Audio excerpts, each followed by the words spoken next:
ये ओबेसिटी पे, जिसको मोटापा कहा जाता है, ये एक क्रोनिक कम्प्लेक्स डिजीज़ है जो कि फैट डिपोजिशन की वजह से होती है और बहुत सी बीमारियां आगे ट्रिगर करती है। इसमें हमने पहले अपना देखना होता है कि बीएमआई को कैलकुलेट करना होता है। हमने अपना जो बॉडी का वेट है उसको हमने हाइट से डिवाइड करना होता है। अगर हमारा बीएमआई जो है वो 18 से 24.9 के दरमियान हो तो इसका मतलब है कि हम ओवरवेट नहीं हैं।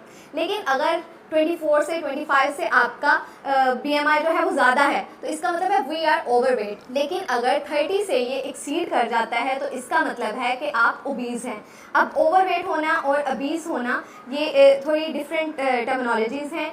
ओवरवेट जो हमारा वेट है वो हमारे मसल्स की वजह से होता है, हमारे ऑर्गन्स की वजह से, इसके अलावा जो वाटर कंटेंट होता है हमारी बॉडी में उस वजह से बॉडी का वेट होता है। लेकिन जो ओबेसिटी है वो स्पेसिफिक होती है फैट की डिपोजिशन की वजह से। उसमें हम फैट को कैलकुलेट कर रहे होते हैं कि हमारी बॉडी में कितना फैट जमा हुआ है। अबाउट 30% जो पॉपुलेशन है वर्ल्ड वाइड वो सफ़र कर रही है ओबेसिटी से। इसके कॉजेज़ क्या हैं? सबसे पहले जो हम देखते हैं वो इसका जेनेटिक कॉज है कि अगर आपकी फैमिली में ओबेसिटी है तो आप भी ओबीस हो सकते हैं। लेकिन इसका मतलब ये नहीं है कि अगर आपके पेरेंट्स ओबीस हैं तो आप भी ओबीस ही रहेंगे। आप अपनी जनरल मॉडिफिकेशन से, अपने लाइफस्टाइल से, ईटिंग हैबिट से इन जीन्स को रिसेसिव बना सकते हैं।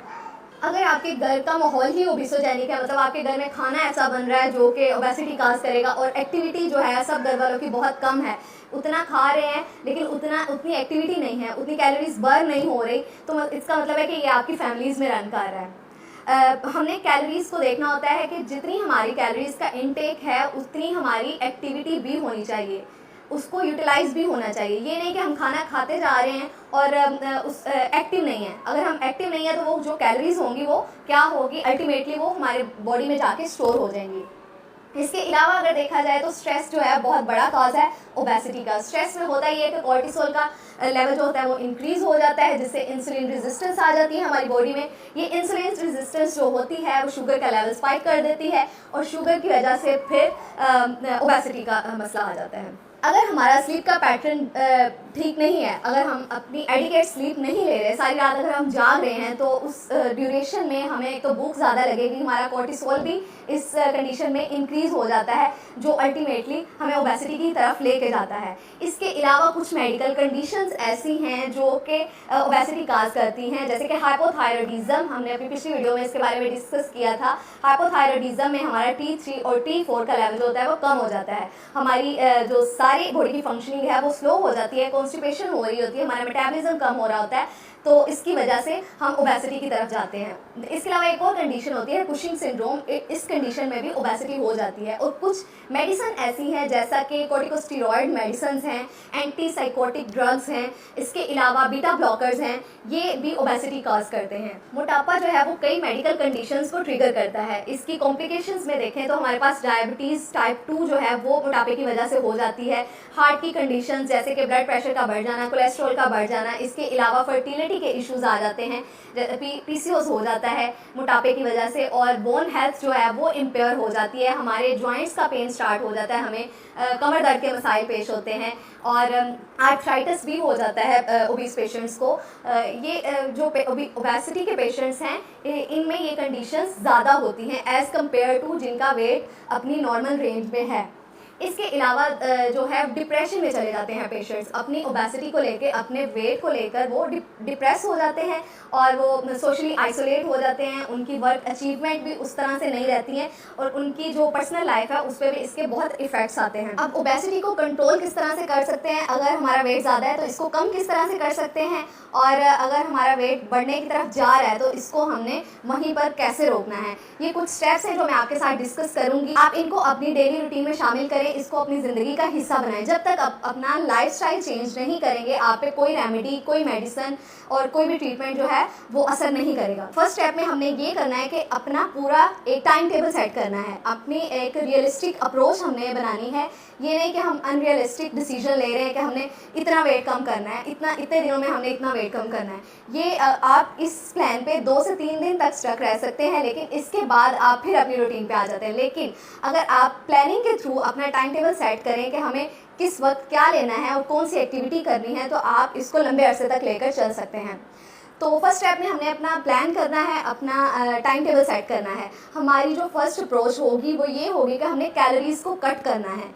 किस तरह से कैलोरीज़ को कट कर सकते हैं? फर्स्ट ऑफ ऑल हमने अपना कोई मील स्किप नहीं करना, कोई खाना स्किप नहीं करना। जैसे हम कह देते हैं कि हम नाश्ता छोड़ देते हैं, हम दोपहर में खाना खा लेंगे तो हम इस तरह से वेट को कम कर सकते हैं। नहीं, हमने अपना मील अपने टाइम पे लेना है, हमने ब्रेकफास्ट को स्किप नहीं करना। अगर हम एक वक्त में स्किप कर देते हैं तो दूसरे वक्त में हम डबल ट्रिपल भी खा रहे होते हैं। तो ये बहुत ही लेम रीज़न है कि भाई हमारा इससे वज़न जो है वो कम हो जाएगा। इसके साथ हमने अनहेल्दी ऑप्शन से हेल्दी ऑप्शंस की तरफ जाना है। अनहेल्दी में हमारे पास जो रिफाइंड या फिर प्रोसेस्ड जो फूड है, जैसे कि हमारे पास वाइट ब्रेड है, पास्ता है, पिज़्ज़ा है, केक है, इस तरह के फूड को हमने नहीं लेना अपनी डाइट में। हमने इनकी जगह पे होल ग्रेन्स लेने हैं, जैसे कि कीटो डाइट में आते हैं। लो कार्ब डाइट में हमारे पास होल ग्रेन आ जाते हैं, हमारे पास फ्रूट्स हैं, वेजिटेबल्स हैं, नट्स हैं, सीड्स हैं। लेकिन फ्रूट्स और वेजिटेबल को देखा जाए तो कुछ ऐसे फ्रूट्स हैं जिनमें फ्रुक्टोज का लेवल ज़्यादा होता है, जैसे कि ऑरेंज है, एप्पल है, बनाना है। इस तरह के फ्रूट्स हमने नहीं लेने।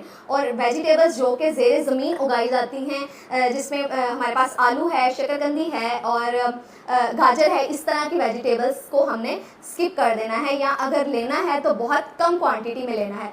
इसके साथ हमने शुगर को और सॉल्ट को बिल्कुल कम क्वांटिटी में लेना है। इसकी रिकमेंडेड डोज के अकॉर्डिंग ही हमने इसको लेना है। प्रोटीन जो डाइट है, प्रोटीन में हमने लीन प्रोटीन सोर्स इस्तेमाल करने हैं। चिकन इस्तेमाल कर सकते हैं, अंडा इस्तेमाल कर सकते हैं, सोया प्रोडक्ट्स इसके लिए प्रोटीन के लिए इस्तेमाल कर सकते हैं, सीड्स इस्तेमाल कर सकते हैं, जैसे कि सनफ्लावर सीड है, नट्स में हमारे पास बादाम है, अखरोट है, इनको हम प्रोटीन सोर्स के लिए इस्तेमाल कर सकते हैं। हमने अपनी डाइट में हेल्दी फैट ऐड करने हैं। सैचुरेटेड फैट की जगह अनसैचुरेटेड फैट इस्तेमाल करना है, जैसे कुकिंग ऑयल की जगह पर हमने जैतून का तेल या कैनोला ऑयल या फिर कोकोनट ऑयल इस्तेमाल करना है।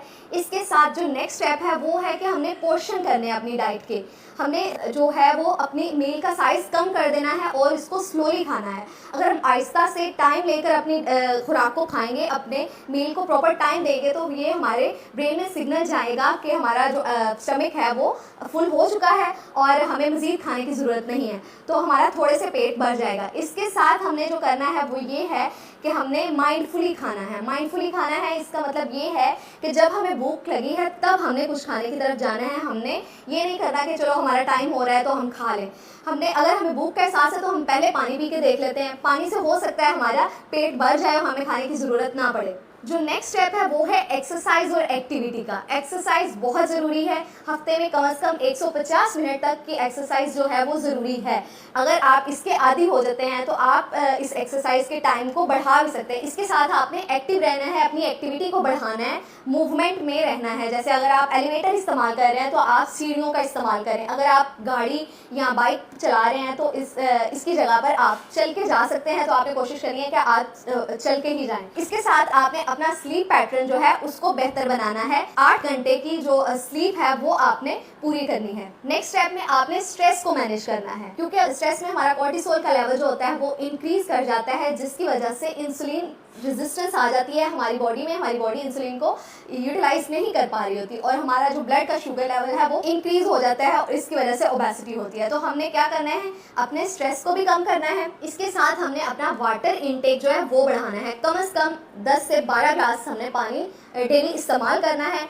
इसके साथ हमने कुछ न्यूट्रास्यूटिकल्स अपनी डाइट में ऐड करने हैं। न्यूट्रास्यूटिकल इसका मतलब है कुछ हर्ब्स, जैसे कि दालचीनी है, ज़ीरा है, सौंफ है। इसको आप जिस फॉर्म में भी ले सकते हैं, आपने इसको अपनी डाइट के साथ लेना है, अपने खाने के किसी भी पोर्शन में इसको ऐड करना है। इसके साथ हमने अपनी डाइट में फाइब्रस फूड ऐड करना है, जैसे कि आप इसको गोल का छिलका इस्तेमाल कर सकते हैं, चिया सीड इस्तेमाल कर सकते हैं, फ्रूट्स इस्तेमाल कर सकते हैं, वेजिटेबल इस्तेमाल कर सकती हैं, जिसका फाइबर कंटेंट ज़्यादा होता है, इसका कैलोरी कंटेंट कम होता है। इसका मतलब है कि इसका कंटेंट जो होगा वो हमें काफ़ी देर तक भूख का एहसास नहीं होने देगा, हमें फुलनेस का एहसास रहेगा, हमें भूख नहीं लगेगी। इसके साथ मैं कुछ हर्बल रेमेडीज़ आपके साथ शेयर करूँगी, जिसको आपने इन स्टेप के साथ फॉलो करना है। अगर रेमेडी आप अकेले इस्तेमाल करेंगे तो उसका आपको इतने इफ़ेक्ट्स नहीं मिलेंगे जितने आप इन स्टेप के साथ उसको फ़ायदा हासिल कर सकते हैं। फर्स्ट रेमेडी जिसमें आपने यूज़ करना है त्रिफला। ये है कॉम्बिनेशन 3 फ्रूट्स का, आंवला, बहेड़ा और हड़ड़ का। ये आपने ड्राई फॉर्म इन तीनों की लेनी है इक्वल क्वांटिटी में और इसको पाउडर बना लेना है। और इसका पाउडर जो है वो डेली आपने 1 चम्मच पानी के साथ इस्तेमाल करना है। पानी के अंदर भी शामिल करके आप इस्तेमाल कर सकते हैं और इसको खा के ऊपर से पानी भी पी सकते हैं। ये एंटीऑक्सीडेंट से रिच फ्रूट्स हैं, इससे जो फ्री रेडिकल होगा वो ख़त्म होगा, आपकी जो गट की टॉक्सिन्स हैं वो सारे रिमूव हो जाएंगे। ये एज ए टोनर एक्ट करेगा आपकी जीआईटी के लिए। इससे आपकी डाइजेशन इंप्रूव होगी, फैट बर्निंग की तरफ ये लेके जाएगा आपको। इससे जो आपके लिवर है उसके टॉक्सिन्स भी खत्म हो जाएंगे। सेकेंड स्टेप है, उसमें आपने ये करना है कि आपने डेली ग्रीन टी का इस्तेमाल करना है। ग्रीन टी जो होती है वो रिच होती है एंटीऑक्सीडेंट से। इसका जो एक्टिव इंग्रेडिएंट है ग्रीन टी का कैटेचिन है। ये क्या करता है कि बूस्ट करता है मेटाबॉलिज्म को, जिससे फैट बर्निंग का प्रोसेस जो है वो एनहांस होता है और आपको वेट लॉस में हेल्प मिलती है। थर्ड रेमेडी जो मैं आपके साथ शेयर करूंगी एक कॉम्बिनेशन है 3 हर्ब्स का। इसमें आपने करना ये है कि फेनुग्रीक सीड, मेथी दाना जिसको कहते हैं, इसका 1 चम्मच आपने लेना है और इसके साथ आपने दालचीनी का एक छोटा टुकड़ा लेना है। इसके साथ आपने अदरक का 1 टुकड़ा लेना है। इन सब की आपने टी बनानी है, या इसको आपने 2 कप पानी में इतना बॉईल करना है कि पानी जो है वो 1 कप रह जाए। फिर इस पानी में आपने 1 नींबू का रस शामिल करना है। ये जो आपकी टी रेडी हो जाएगी, आपने इसको दिन में 2 दफ़ा इस्तेमाल करना है। इसमें हमने जिंजर इस्तेमाल किया है जो कि कोलेस्ट्रॉल को कम कर रहा होता है, हमारी डाइजेशन को इम्प्रूव करता है। इस पे एंटी इन्फ्लेमेटरी एक्शन भी है इसका। इसमें हमने जो दालचीनी ऐड की है वो हमारा ब्लड शुगर लेवल मेंटेन कर रही होती है, इंसुलिन रेजिस्टेंस को कम करती है, जिससे जो शुगर लेवल है वो कम हो जाता है और वेट लॉस की तरफ जाती है हमारी बॉडी। इसमें जो हमने फेनुग्रीक सीड ऐड किए हैं, मेथी दाना जिसको कहते हैं, ये रिच होता है फाइबर से। इसके हमारी एपिटाइट जो है वो कंट्रोल रहती है, हमें भूख का एहसास काफ़ी देर तक नहीं होता। लास्ट रेमेडी में हम डिस्कस करेंगे सेब के सिरके को। सेब का सिरका जो कि आपने बहुत इसके बारे में सुना होगा, ये वेट लॉस के लिए बहुत इफेक्टिव है। इसमें हमने आधा कप जो है वो सेब का सिरका लेना है। इसके साथ हमने इसमें 1 चुटकी काली मिर्च की डालनी है और इसके साथ हमने इसमें हाफ टीस्पून जो है वो मोरिंगा पाउडर इस्तेमाल करना है। मोरिंगा जो है उसके लीव्स होते हैं ड्राई फॉर्म में, उसका हमने पाउडर बना लेना है, या फिर मोरिंगा का पाउडर हमें बाजार से भी इजीली मिल जाता है। इन तीनों चीज़ों का, ये जो हमने सिरके में दोनों चीज़ों का ऐड करके काली मिर्च को और मोरिंगा को तैयार किया है, ये आपने दिन में 2 दफ़ा इस्तेमाल करना है। आप इनमें से किसी 2 रेमेडीज़ को भी इस्तेमाल कर सकते हैं, तीनों रेमेडीज़ को भी इस्तेमाल कर सकते हैं अगर आपको अच्छे रिजल्ट्स चाहिए। लेकिन इनका इफ़ेक्ट तभी होगा जब आप पिछले जो मैंने आपके साथ स्टेप्स शेयर किए हैं उनको भी अपनी रूटीन में शामिल करेंगे। हेल्थ से रिलेटेड मज़ीद वीडियोज़ देखने के लिए इस चैनल को सब्सक्राइब करें, इस वीडियो को लाइक करें और शेयर करें।